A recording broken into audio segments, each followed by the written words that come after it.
Hi guys! Welcome to my channel. For today's video mga langga, ituturo ko sa inyo kung paano magsulat ng shorthand writing or steno. Ready na ba kayo mga langga? Okay, let's begin!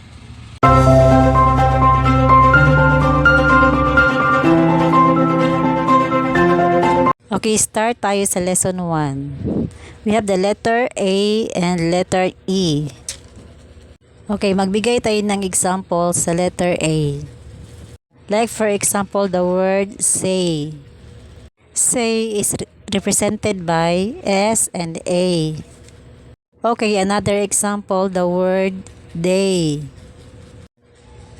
Okay, day is represented by D and A. D and A. Yan, ganyan ang stroke niya ha. Yan, okay. Example naman tayo sa letter E. Like for example, the word C. C is represented by S and E. Yan, S and E.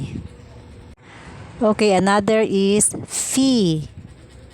Phi is represented by F and E. Dito sa Greek shorthand mga langga, the silent letters are omitted. Only the sounds that we hear are written. Kung usa lang nga sounds ato ang madungog, is mao pod ato ang isulat, okay?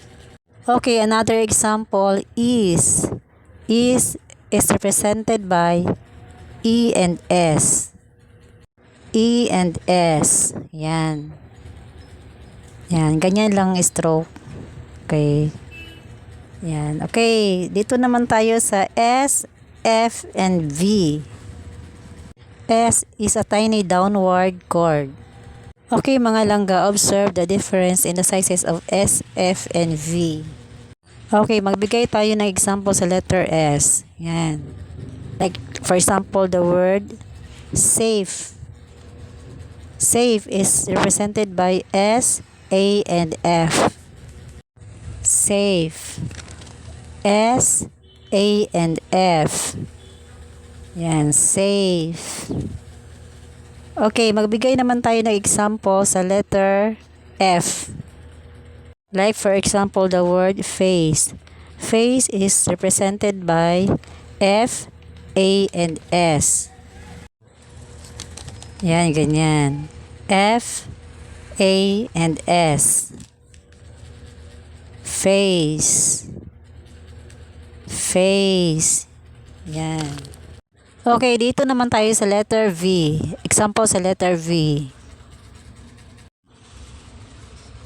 Yan. Save. Yan, ganyan. Save. S, A, and V. Vase. Vase is represented by V, A, S. Vase. Yan, vase. V, A, S. Okay, another example. Saves. Saves is represented by S, A, V, S. 4 letters. Okay, ay kulang ng V, sorry. Saves. S, A, V, S. Saves. Okay, dito naman tayo sa letter N and letter M. N is a short forward straight line. Okay, example naman tayo sa letter N. Yan. The word seen. Seen is represented by S, E, and N. Yan. S, E, and N. Another example is sane. Sane. S, A, and N. Yan, sane. Sane. Okay, next, knee.